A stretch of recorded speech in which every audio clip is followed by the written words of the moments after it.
Untuk varietasnya sendiri Pak, ini warnanya kuning. Ya lebih menarik pasar yang jelas itu. Karena kuning loh. Langka semangka kuning gitu. Apalagi di tempat kita yang masih wah, Awam. semangka kok kuning kulitnya gitu kan. Yang dia bilang semangka madu gitu waktu dulu. Ya bentuknya sih memang tidak inul, nggak lonjong itu enggak. Cuma ya goldennya juga nggak full kuning, ada guratan sedikit hijau aja sih. Orang lebih suka yang ukurannya tuh kecil itu, sekali makan langsung habis. Daripada yang besar ya kan. Nggak kemakan semua. Nggak kemakan semua. Sisa rasanya udah beda Iya. itu. Harga kita jauh lebih dapat loh. Sistem tanamannya kita tanam di polybag. Kenapa di polybag? Karena populasinya bisa lebih banyak sih ya. Tanahnya kan full pasir nih ya. Iya. Kita mengkondisikan gimana caranya bisa memaksimalkan lahan yang ada di polybag itu harus lebih porus kan ya. Kalau kebanyakan tanah nanti kan padat.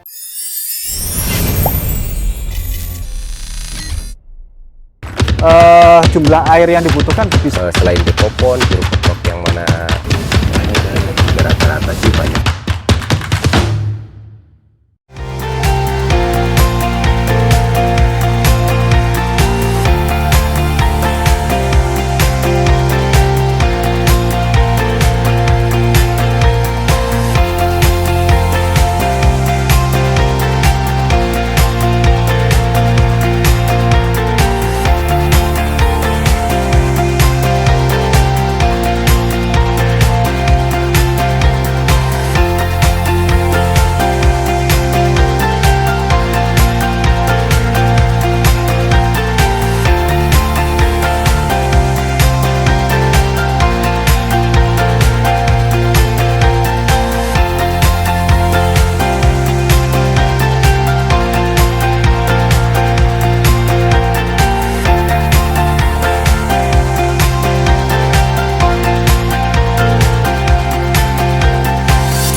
Sahabat Mutiara, masih bersama saya Lilik Setiadi, agronomis wilayah Jogja.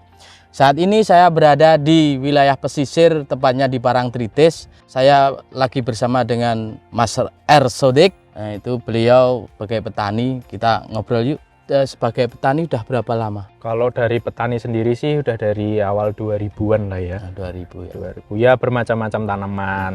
Contohnya Pak, tanaman apa aja selain tanaman keras atau tanaman musiman gitu? Ya, yang paling lebih eksotik di sini tuh saya tanam anggur sebenarnya. Anggur. Cuma kalau basically petani dulu tanam bermacam-macam ya, cabai, kemudian cabai, semangka, perkebunan jambu air, terus sekarang baru markisa juga, dulu juga pernah melon, bla bla bla. Akhirnya balik lagi nih, saya suka semangka nih. Baguslah. Untuk sistem tanamannya Pak, ini pakai apa ya? Kalau sistem tanamannya kita tanam di polybag. Kenapa di polybag? Karena populasinya bisa lebih banyak sih ya. Tanahnya kan full pasir nih ya. Iya. Kita mengkondisikan gimana caranya bisa memaksimalkan lahan yang ada gitu kan. Kalau misal pun memang pasir itu berat, akhirnya kita impor media nih. Pakai truk nih. Beli tanah, beli media, beli polybag. Tapi juga sebenarnya bisa sih ditanam di pasir langsung. Gitu ya. Media tanamnya Pak Sodik, itu jenengan pakai apa aja? Kalau di sini saya pakai tanah yang kayak ladu itu loh. Iya. Sama sekam bakar, pupuk kandangnya cuma dikit. Kalau komposisinya sendiri yang jelas masih banyak sekam bakarnya, karena untuk di polybag itu harus lebih porus kan ya.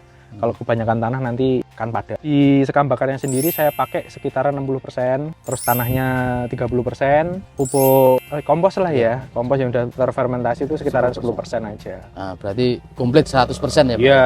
Untuk varietasnya sendiri Pak, ini warnanya kuning. Ya lebih menarik pasar yang jelas itu. Karena kuning loh. Langka semangka kuning gitu. Apalagi di tempat kita yang masih wah, Awam. semangka kok kuning kulitnya gitu kan. Dalamnya kuning sih sebenarnya.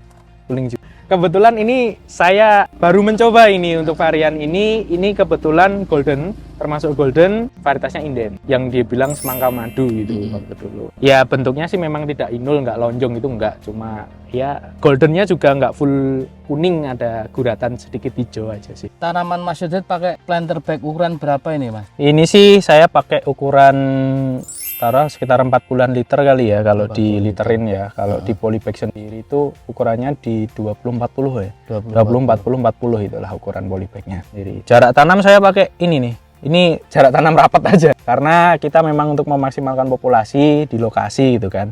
Dan sistemnya juga saya pakai gantung itu biar daunnya tidak terlalu bertumpuk. Kalau pakai yang sistem di bawah tuh yang di tanah itu, laser itu tuh makan tempat, bisa 3 meter kali 80 cm itu cuma 1 pohon. Kalau ini 3 meter kali 80 cm berapa pohon ini? Banyak kan?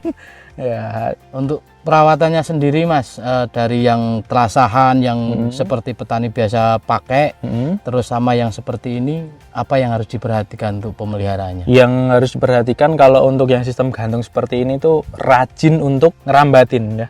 Jangan sampai dia ndelosor ke bawah lagi gitu kan. Tapi kalau untuk dari segi pengendalian fungi, jamur lah yang ada atau hama, lebih aman, lebih gampang dia yang sistem ke atas ini karena sirkulasi udara kan lancar tuh.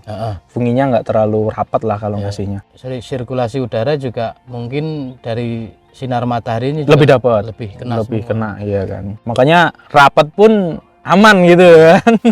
Ya kalau ini sih paling 1 pohon kita buahin 2 lah, 2 butir aja, nggak usah banyak-banyak. Paling kalau beratnya nanti rata-rata di 1,5 sampai 2 kilo aja, nggak usah terlalu berat. Kenapa? Orang lebih suka yang ukurannya tuh kecil itu, sekali makan langsung habis daripada yang besar ya kan. nggak kemakan semua, Nggak kemakan semua, sisa rasanya udah beda itu. Harga kita jauh lebih dapat loh dengan berat segitu, harganya kan nggak terlalu mahal. Berarti pangsa pasar jenengan ini tidak di pasar biasa atau pasar tradisional tapi ke market ya? Ya kita ke market, kalau nggak kita langsung ke konsumen langsung. Taruhlah beli harga 20.000 itu udah dapat 2 kilo, ya kan? Tapi dia cuma ngeluarin 20.000 langsung habis. Tapi kalau semangka besar itu 20.000 bisa dapat 4 kilo tapi nggak habis juga, ya kan? Mereka lebih memilih yang kecil tapi nikmat. Asik. Bahasanya keren tuh, nikmat. Bambunya Mas Odik, idealnya harus pakai yang berapa meter? Sebenarnya kalau idealnya sih tidak ada, itu tergantung lokasi tanamnya. Kalau memang bawahnya itu air yang gampang menggenang, itu lebih tinggi lebih bagus di 2 meteran. Tapi kalau bawahnya kayak di tempat saya ini kan pasir nih, nggak pernah akan menggenang airnya, itu 1,5 meter cukup. Tapi ini saya pakai 2 meter tetap. Lebih panjang aja karena tanaman semangka tuh panjang loh, itu kan bisa 3 meteran. Kalau cuma 1,5 meter nanti dia melingkar-lingkar. Kebetulan populasi juga rapat, ya memang harus tinggi akhirnya gitu. Kalau jauh lebih tinggi dari ini sebenarnya bagus, cuma nanti daya gravitasi untuk buahnya sendiri terlalu berat. Ini saya buahin kebetulan harusnya paling bagus itu di ruas ke-9 sampai ke-13. Buah semangka kebetulan waktu kemarin mekar di ruas itu, bunga betinanya itu hujan itu 3 hari 3 malam, akhirnya banyak penyerbukannya yang gagal. Akhirnya kita pakai di ruas ke-17-an lah, 17 ke atas. Bahkan ini cabang ini tuh belum buah di sana tuh. Ini udah ruas lebih dari 20 nih. Baru yang bagus, baru jadi. Tapi nggak apa-apa karena memang itu resiko di musim hujan. Jadi memang ya harus lebih kreatif aja sih sebenarnya.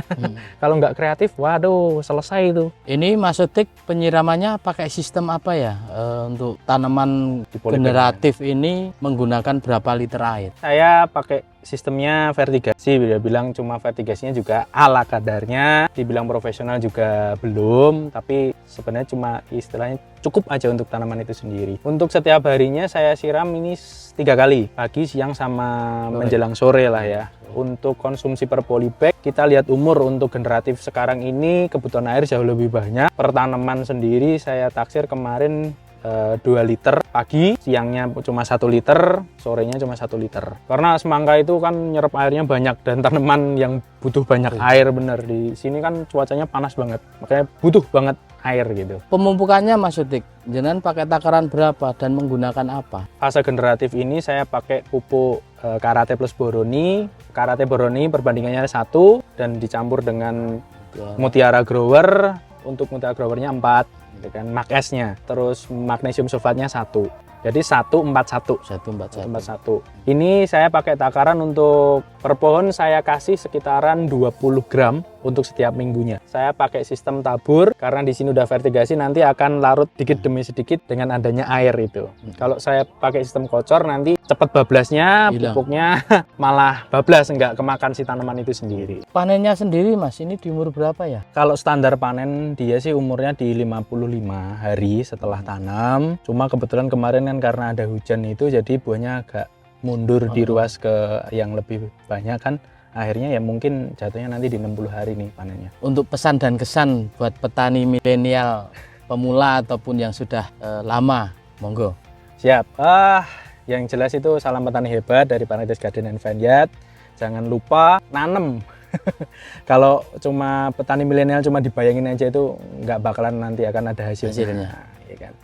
Terus semangat nanam dan manfaatkan teknologi yang ada, juga ilmu yang ada, monggo dipakai. Jangan cuma pakai pakem yang sudah lama. Kita harus benar-benar pakai inovasi gitu kan. Seperti ini. Oke, terima kasih Mas Sodik atas waktunya. Mungkin kita akan bertemu di lain waktu. Sahabat Mutiara, untuk saat ini kita cukupkan sekian dulu. Jangan lupa ikuti kita terus. Salam Mutiara.